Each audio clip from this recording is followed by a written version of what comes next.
Bueno, bienvenidos a esta nueva entrega del Español para Todos en el canal del Centro Internacional del Español de la Universidad de Salamanca. Le damos hoy la bienvenida a esta casa, que es la suya, a Ruth Fine, y recuerdo que esta entrevista quedará grabada y alojada en la página web del CIE, que es www.cieu.usal.es. ¿De acuerdo? Buenas tardes, querida Ruth, y bienvenida, como digo, a esta tu casa. Buenas tardes, Javier. Muchas gracias por esta invitación. Un placer estar contigo, con ustedes. La verdad es que esta es una de las pocas, casi la única ventaja que nos ha dejado estos confinamientos, ¿no? La posibilidad de encontrarnos en sitios tan distantes, yo en Salamanca, Ruth en Jerusalén, en su Universidad Hebrea, donde trabaja, y la verdad es que esta es una ventaja extraordinaria. Bueno, si yo tuviera que leer el currículum de Ruth, pues nos pasaríamos la media hora, los 35 minutos que tenemos disponibles de tiempo para conversar leyendo ese currículum porque es extensísimo y extraordinario. ¿No? Lo único que está colgado en la página web de la RAE, por ejemplo, porque desde 2016 Ruth es correspondiente de la Real Academia Española y en la página de la RAE figura su currículum. Pero lo único que voy a adelantar es que en la figura de Ruth Fine se congrega el hispanismo de tres continentes, podríamos decir, ¿no? Porque ella es argentina, formada en filología clásica y dedicada al estudio de los clásicos hispánicos, ejerce, como he dicho ya, en la Universidad Hebrea de Israel, de Jerusalén, es israelí de nacionalidad, ha sido profesora en multitud de universidades europeas y españolas. Y claro, con ese bagaje internacional, actualmente, para culminar esa trayectoria, es la presidenta de la Asociación Internacional de Hispanistas. Además, vicepresidenta de la Asociación Internacional de Cervantistas, vocal de la Asociación Internacional de Siglo de Oro, es decir, una figura internacional. Ruth, ¿cómo te queda tiempo para investigar con tanta dedicación y con tanta responsabilidad? Bueno, sí, es cierto, la gestión es demandante, pero la siento como una responsabilidad.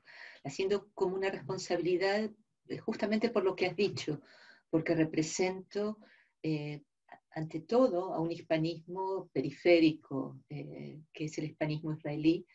Es un hispanismo que me importa darle una presencia, una voz, y por lo tanto asumir un rol como el de presidenta, que por supuesto me honra enormemente, pero es también honrar al hispanismo que me ha dado este lugar. Eh, Soy cervantista y soy muy activa en esta asociación que es magnífica, la Asociación de Cervantistas, y he sido vocal de la ISO, pero ya actualmente no lo soy, así que me ha bajado Un poquito la una responsabilidad. Sí, tuvimos congreso de la ISO la semana pasada y así es, pudimos así escuchar es. una intervención magnífica de Ruth sobre el Persiles, precisamente, y en ese congreso se renovó la junta directiva. Además, Ruth es de origen askenazí, si no estoy yo mal informado, ¿no? Lo cual te pone directamente en contacto con la tradición sefardí, y tu religión es la judía, además, ¿no? Es decir, hay no solo una dimensión internacional, sino un multiculturalismo en tu formación. Y ¿ha determinado ese multiculturalismo tu acercamiento al hispanismo? Mucho, Claro. sí, en gran medida. Bien, como has dicho, mira, mis bisabuelos llegaron de Rusia en el siglo XIX a la Argentina. Soy en realidad argentina de tercera generación, o sea, mi familia está muy arraigada a la Argentina y al mismo tiempo una familia judía de la Argentina, la comunidad judía más grande de América Latina. Cuando estudié en la Argentina, como has señalado, la Universidad de Buenos Aires, una universidad que ha dado grandes filólogos y da grandes filólogos, pero mi mentor ha sido Frida Kurlat, una medievalista muy importante.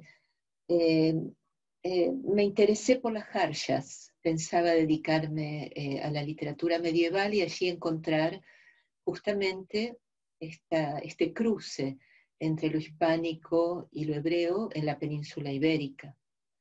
me interesó siempre estos puentes, y de hecho es mi propia trayectoria, la trayectoria de mis antepasados que han cruzado continentes y el océano para llegar a la Argentina. Luego se me dio la oportunidad de hacer un doctorado en Jerusalén, de modo que yo cruzaba, pero siempre llevamos en nuestro bagaje personal una herencia, una lengua, y lo que esa lengua significa. Y yo sentía que llevaba a Jerusalén la lengua y la cultura y por supuesto la literatura. De modo que cuando me decidí finalmente por el siglo de oro, por distintas circunstancias, las jarjas me exigían un dominio del árabe que no podía alcanzar, el árabe literario es una lengua que exige mucha dedicación, y yo quería primero fortalecer mi hebreo. Entonces me incliné por el siglo de oro y sentí que era mi oportunidad para, bueno, reconstruir un diálogo multicultural. Y uso esto con intención, porque esto lo digo siempre. Nosotros hablamos del siglo de oro en la península ibérica. Y para nosotros es obvio que son los siglos XVI y XVII.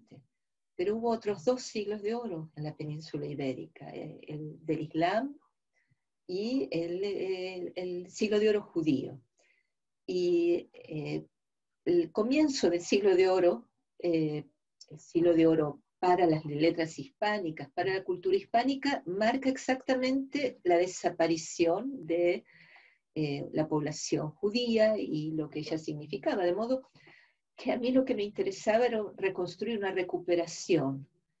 Y comenzar con Cervantes es un buen comienzo, porque Cervantes nos lleva a Toledo y nos lleva a esa Toledo en la que quedan ecos, manuscritos, ¿sí? Pergaminos, traductores, de modo que creo que esa sintéticamente es un poco mi camino investigativo. Es curioso, iba a decir que a pesar de esa trayectoria que comienza con Frida Kurlat y con lo medieval, me parece que una marca de identidad de los filólogos de Buenos Aires es la formación de los filólogos hispánicos, hispanistas de Buenos Aires, es la formación clásica muy potente, ¿no? Me estoy acordando de la llorada Elías Barts, que también salió de esa universidad y con una formación clásica muy, muy fuerte.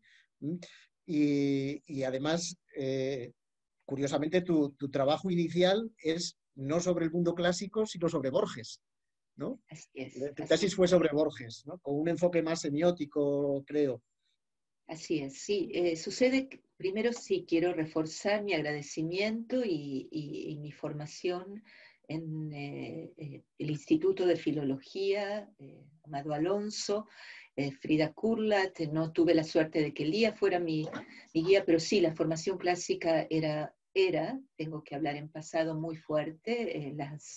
Los tiempos van hacia otros horizontes, creo que no solo en Buenos Aires o en la Argentina, pero sí, el griego y el latín eran, y estoy muy agradecida, me han ayudado mucho en todo sentido. Al llegar a Israel, como comenté hace un momento, yo viví una universidad muy filológica.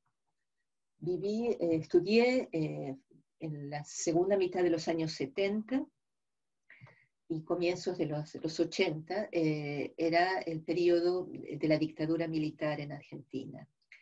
Y por lo tanto, tuvimos una formación clásica muy sólida, pero no de teoría literaria. La teoría literaria era amenazante en esos tiempos. Siempre cuento la anécdota que se anuló la cátedra de literatura rusa porque las autoridades confundían, tenían cierta confusión. Entonces, al llegar a Israel, que era absolutamente otro panorama, estamos en la era del postestructuralismo, de los grandes teóricos, para mí fue una fiesta realmente, como has dicho, de semiótica, de teoría literaria, y quise recuperar todo aquello que no había podido, bueno, en lo que no había podido profundizar y a veces conocer. Entonces, eso me llevó, ante todo, a la literatura latinoamericana, la generación del 40, Borges pertenece a esa generación, me entusiasmé y decidí hacer mi doctorado sobre Borges. Estaba realmente indecisa y, como he dicho, fue el árabe el que determinó mi camino. Pero de modo significativo fue Borges el que me llevó de vuelta al siglo de oro. Borges, a mi juicio, es el primer cervantista. Bueno, digo el primer cervantista y aún antes que Américo Castro, sí, porque él ha sido poeta muy tempranamente y ha dedicado poemas y ensayos y relatos a Cervantes y lo ha sabido leer de otro modo, de forma que yo he hecho así un círculo muy interesante y estoy también, me siento enriquecida por ello. En el momento en el que yo comencé mi trabajo sobre el siglo de oro, la semiótica no era la perspectiva más transitada, digamos, para los estudios del siglo de oro. Y tampoco era la más transitada de las religiones, es decir, este es otro campo. No me estoy alejando un poco de tu pregunta, pero no sé, creo que traté de buscar estos espacios menos transitados y para mí muy atractivos, por un lado, y muy distintos, ¿no? El de la semiótica y el de las religiones. Fíjate que te fuiste a dos centros del canon, ¿no? Por un lado Borges y por otro Cervantes, que confluyen, por cierto, los dos en una de tus obras, en esta que tengo en las manos, ¿no? Una lectura semiótica narratológica del Quijote, que comienza con una cita que voy a leer, porque es una cita de Borges, naturalmente, de las magias parciales del Quijote, y que yo también le suelo leer a los estudiantes cuando comenzamos a estudiar la segunda parte del Quijote, el de 1615. ¿Por qué nos inquieta que Don Quijote sea lector del Quijote y Hamlet, espectador de Hamlet? Creo haber dado con la causa. Tales inversiones sugieren que si los caracteres de una ficción pueden ser lectores o espectadores, nosotros, sus lectores o espectadores, podemos ser ficticios, ¿no? Esa es la cita de Borges con la que abres tu lectura del Quijote. Y como tú decías, es muy significativo en tu trayectoria y en tu visión del hispanismo multicultural que junto con esos dos centros del canon, Borges y Cervantes, también has tenido el acierto de salir hacia los márgenes. Por ejemplo, hacia la literatura conversa, ¿no? Que es uno de los trabajos a los que estás dedicando últimamente mayor atención, incluso dentro del cervantismo, a las perspectivas bíblicas, o como nos planteabas el otro día en la ISO, el Persiles como una obra de conversión, podríamos decir así, ¿no? Confesional casi, ¿no? Parece que hay temas que le eligen a uno, ¿no? Que parece que le empujan a uno. Y el siglo de oro como espacio, como paradigma de diálogo y de encuentro, tiene ese atractivo que para ti ha tenido. ¿Cómo ves ahora ese campo del siglo de oro? ¿Cómo ves a Cervantes? ¿Cómo ves el acercamiento a este autor central del canon? ¿Cómo lo ves desde tu perspectiva? Bueno, un poco como como lo has señalado, estos circuitos son a veces circuitos que nosotros no determinamos o no predeterminamos, sino que nos conducen. Y creo que podría diseñar el porqué. Cervantes es un escritor del canon, pero también es un escritor que fue leído desde los márgenes y puede ser leído desde los márgenes y creo que nos llama esa lectura. Como te señalaba antes, Cervantes nos lleva a Toledo, elige introducir a tantos moriscos en su obra en general y habla de problemáticas sociales, también étnicas, religiosas, de modo que en realidad nos invita a verlos, sí, como un autor del canon, pero también a salir del canon. Y fue el mismo Cervantes, desde ese lugar tan estudiado, tan investigado, porque Cervantes, bueno, la bibliografía sobre Cervantes es infinita y sigue creciendo,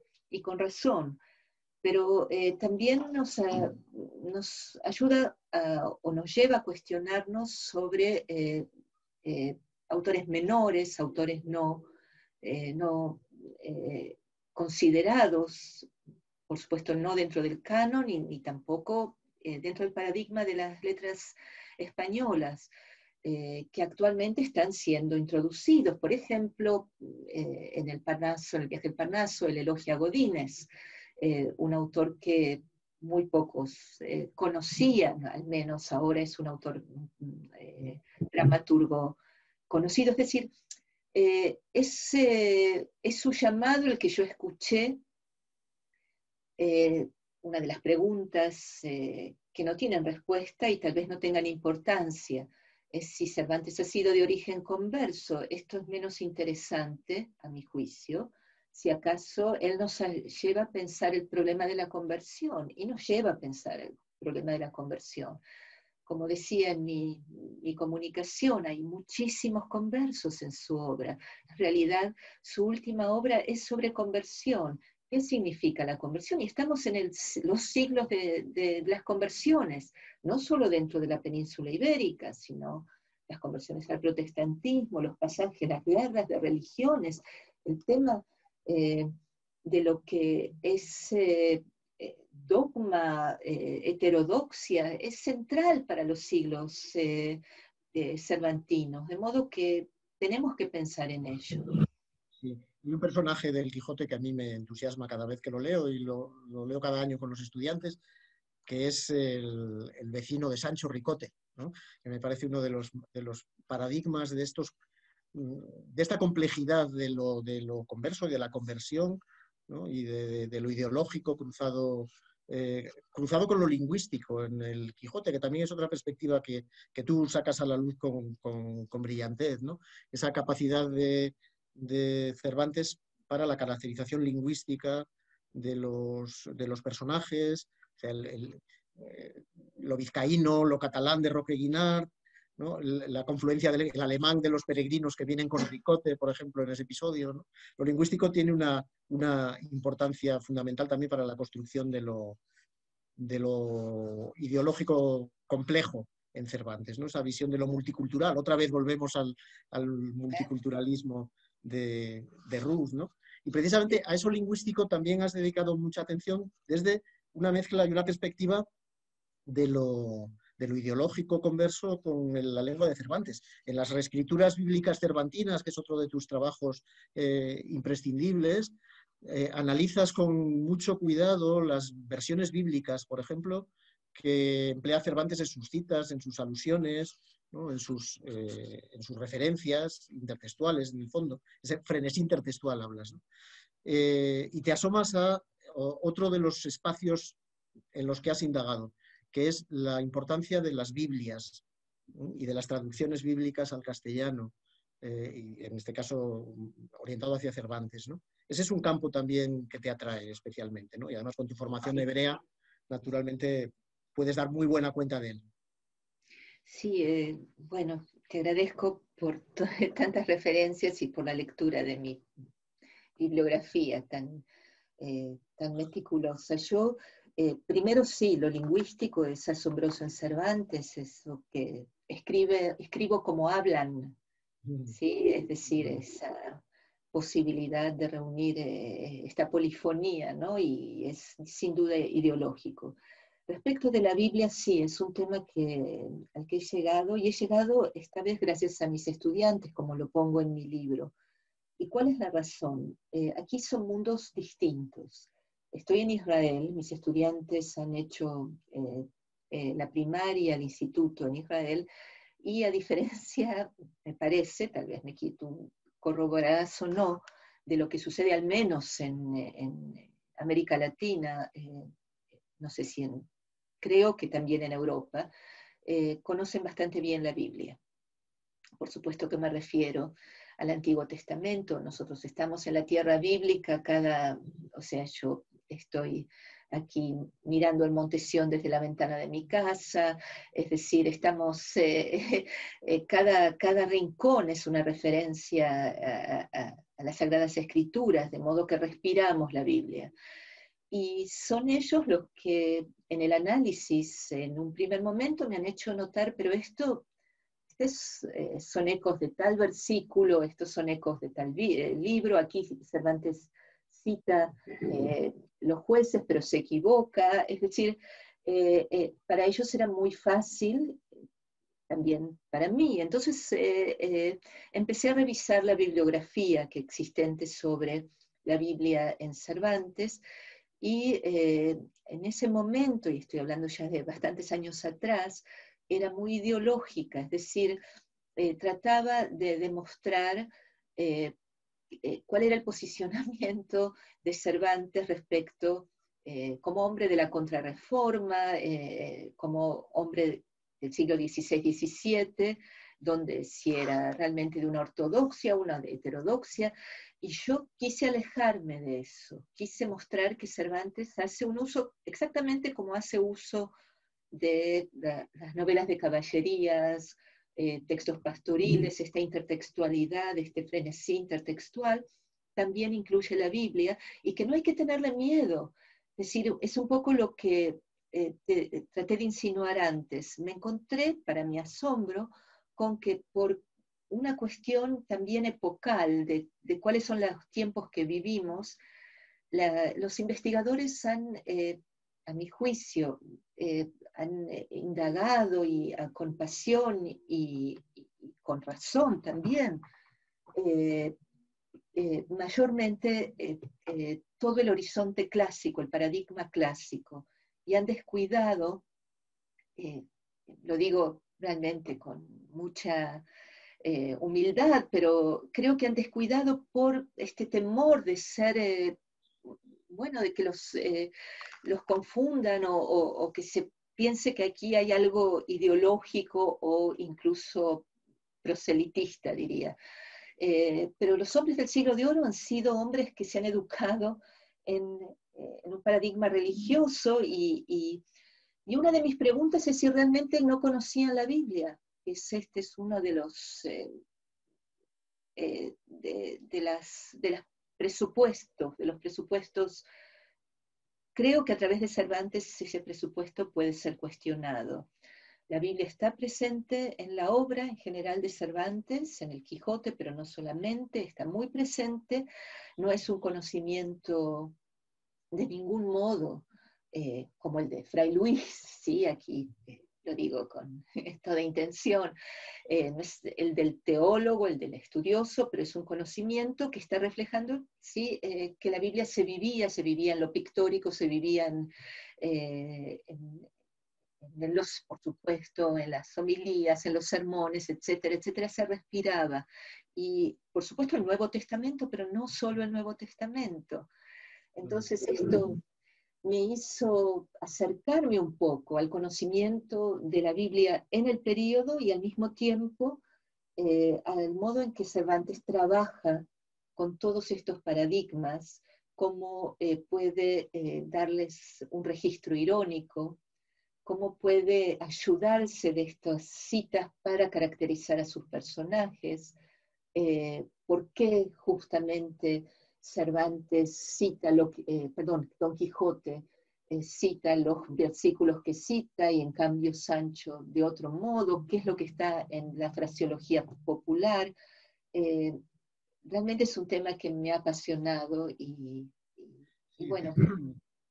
Ciertamente, dos monumentos de la cultura bíblica áurea, monumentos desde el punto de vista lingüístico, estoy pensando, ¿no? Como son la Biblia de Ferrara, de 1553, y la Biblia del Oso, de 1569, muchas veces pasan desapercibidas, quedan completamente fuera del canon, y son dos monumentos lingüísticos que habría que recuperar y que deberíamos reivindicar también, fundamentalmente, y no solo ya por el valor ideológico que tiene, sino por el valor lingüístico, ¿no? La Biblia de Ferrara conecta con todos los romanceamientos medievales, la Biblia del Oso, que es una Biblia protestante, suaviza o dulcifica. Y tú concluyes que Cervantes quizá pudo conocer la Biblia de Ferrara en Italia cuando estuvo, porque evidentemente en España es difícil que circulara.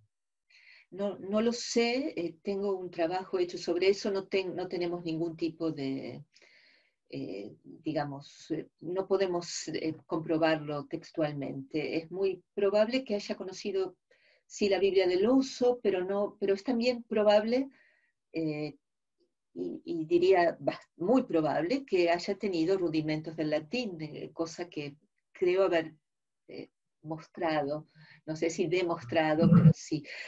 Creo además que es muy importante lo que tú dices, y sobre todo de un estudioso como tú, porque personajes del siglo de oro tan importantes como Quevedo han consultado la Biblia de Ferrara, de modo que es cierto, se circulaba clandestinamente, a lo mejor tenían un tipo de acceso más o menos permitido, pero no pueden desestimarse ni ignorarse. Desde ya deben ser consideradas, y como tú dices, como un valiosísimo documento también de carácter lingüístico. Sí, Muñoz Molina decía de la Biblia del Oso que estaba escrita en un castellano prodigioso, ¿no? Lo decía en un artículo en Babelia no hace mucho tiempo, y realmente habría que recuperar esos textos, por todo lo que aportan de niveles fonéticos, léxicos, morfosintácticos, semánticos, para esa presencia de lo ladino, del judeo-español en la literatura del siglo de oro. Sí. Absolutamente, es la gran empresa humanista que no podemos desdeñar, ¿sí? Es este acercamiento que se dio en la primera mitad del siglo XVI y continuó, tal vez con menos potencia, pero sin duda continuó. Luz, ¿qué proyectos tienes actualmente? ¿En qué estás trabajando? ¿Y sobre qué Bueno, te gustaría escribir para el futuro? ¿Con qué nos vas a regalar? Bueno, estoy un poco en ello, mi proyecto es hacer un trabajo comparativo entre lo que diría son narraciones de conversión, sigo un poco con la conversión, pero no solamente de diaspóricas, de textos de moriscos y de conversos de judíos. En general los campos están acotados y hay menos trabajos comparativos, y creo que vale la pena ver cuál ha sido la experiencia, la escritura. Hay muchos puntos de contacto, incluso de contacto concreto entre estos grupos, de modo que me interesa mucho verlos en paralelo, de modo comparativo. Creo que será muy enriquecedor, y será muy enriquecedor, y esta es una observación que me importa decir, porque yo tengo estudiantes árabes.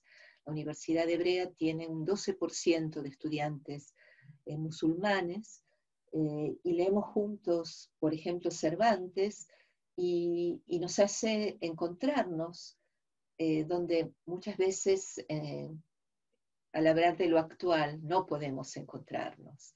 Entonces, es un modo tal vez de aportar a ese encuentro, que en realidad es un reencuentro. Superando fronteras, evidentemente, ¿no? Y te has referido varias veces a tus estudiantes, y realmente tus trabajos en gran medida salen del aula. Tú en tus libros lo reconoces, ¿no? Del contacto con los estudiantes, de las cuestiones y de sus enfoques. ¿Cómo entiendes la docencia y qué tal responden tus estudiantes a estos retos de la lectura de una literatura del pasado, que a veces les quedará muy lejana, seguramente? A nosotros nos pasa en España también, ¿no? Ya todo el mundo de referencia, ya no el mundo de referencias bíblicas, que para tus estudiantes es más cercano, pero esto de enfrentarse a una literatura de hace 500 años, pues les cuesta un poco. ¿Cómo lo llevan tus alumnos? Bueno, no sé si he tenido mucha suerte, pero sí, me siento verdaderamente bendecida con muy buenos estudiantes. Acuérdate, Javier, que 500 años para un estudiante israelí, judío, es ayer. Ya. Efectivamente. Sí, de modo que no le temen, al contrario. Y nosotros tenemos la suerte, la Universidad de Hebrea, tal vez sea igual en la maravillosa universidad tuya, la de Salamanca, u otras universidades españolas, pero en los cursos de posgrado tenemos total libertad para elegir los temas que estamos investigando, y es eso lo que enseñamos. De allí que eso se retroalimenta y una sinergia, una sinergia muy, muy positiva, y yo elijo cada año un tema distinto, es el tema que investigo, y tengo un grupo considerable de doctorandos. Me siento realmente muy afortunada en ese sentido y muy agradecida, porque sí, el diálogo en el aula es verdaderamente aquello que me inspira y, bueno, me da nuevas ideas, nuevas energías y mucho amor a lo que estoy haciendo. ¿Hay futuro en el hispanismo israelí? Sí, ya lo creo, sí. Mira, no es casual, comenzamos así este diálogo, y no es casual que el Congreso de Hispanistas, el último, el 20º, se haya hecho en Jerusalén. Tú sabes, la Asociación de Hispanistas elige las universidades que van a ser anfitrionas por, bueno, se trata de una buena universidad. La Universidad de Hebrea es una muy buena universidad, pero también una universidad en la que haya hispanismo, y un hispanismo sólido. Y verdaderamente el hispanismo israelí es un hispanismo sólido, que es un poco distinto al hispanismo paradigmático. Es un hispanismo que, como muy bien has mencionado, incluye el judeo español o ladino, incluye el siglo de oro, Judá Levi, Ibn Gabirol, poetas que han escrito en España, en árabe, en hebreo, y un romance primigenio, primero. Incluye también a hispanistas que están tratando la historia del judaísmo en España, es decir, y del Islam en España. Es decir, es un hispanismo muy peculiar, y, como siempre digo, joven, porque Israel es un país joven, pero es un hispanismo muy antiguo, porque ha comenzado tal vez en el siglo III, ¿sí? Pero tiene centenares, sí, de años, y por lo tanto una historia muy larga. Israel, siempre cuento esta anécdota, el libro del primer presidente, nosotros no teníamos presidente, pero primer ministro, que fue Ben Gurión, el libro de cabecera era el Quijote, y para poder leerlo le pidió a su secretario en ese momento, que era Isaac Nabón, que fue presidente de Israel y un gran luchador por el lugar del judeo español en el mundo y en Israel, que le enseñara español. O sea, el país estaba en guerra, el país estaba en una situación tan precaria, y lo que hacía Ben Gurión era estudiar español para poder leer el Quijote, entre otras muchas cosas, pero esto es verdaderamente, no Es sé, fantástico. sí. Eso muestra la fuerza del Quijote, y la fuerza también del pueblo israelí volcado en recuperar ese pasado hispano-hebreo. La Universidad de Salamanca recibe una enorme cantidad de estudiantes extranjeros, de Erasmus, de intercambio, y la Facultad de Filología en la que yo estoy ahora mismo, pues también, ¿no? Especialmente. Sin embargo, recibimos pocos estudiantes israelíes. No sé si es que no tienen posibilidades de salir, o si no les sirve de reclamo esta Salamanca siglo de orista, o cuál es el problema. Pero nos gustaría recibir más estudiantes israelíes. Habrá que pensar en ello. Yo tengo dos muy destacados. Uno ya es doctor y ha escrito un libro muy importante sobre Cervantes, que ha comenzado, sus primeros pasos han sido en la Universidad de Salamanca como estudiante de español, y otro también. Probablemente no tengamos un acuerdo Erasmus, y eso es algo que... Sí, Habrá que promoverlo. Y así además será la posibilidad de que rompamos esta barrera virtual que ahora nos separa, pero que nos ha permitido unirnos. Estoy mirando el reloj y veo que el tiempo ha volado de una forma absolutamente escandalosa, porque la verdad es que es una maravilla hablar contigo, da gusto escucharte y daría mucho más gusto tenerte aquí, y confío en que en muy poco tiempo podamos habilitar los puentes y las circunstancias nos permitan que vengas a visitarnos y a seguir ilustrándonos con tu palabra y con tus trabajos. Muchísimas gracias, Ruth. Vamos a despedirnos hasta que tengamos ocasión de volvernos a encontrar. ¿De acuerdo? Muchísimas gracias a ti. Yo también sentí que el tiempo voló y que, bueno, tus preguntas han sido magníficas, un diálogo enriquecedor, y ojalá te tengamos pronto también aquí en Jerusalén. Bueno, Hay muchas que gracias. repetirlo. Gracias a ti, Javier.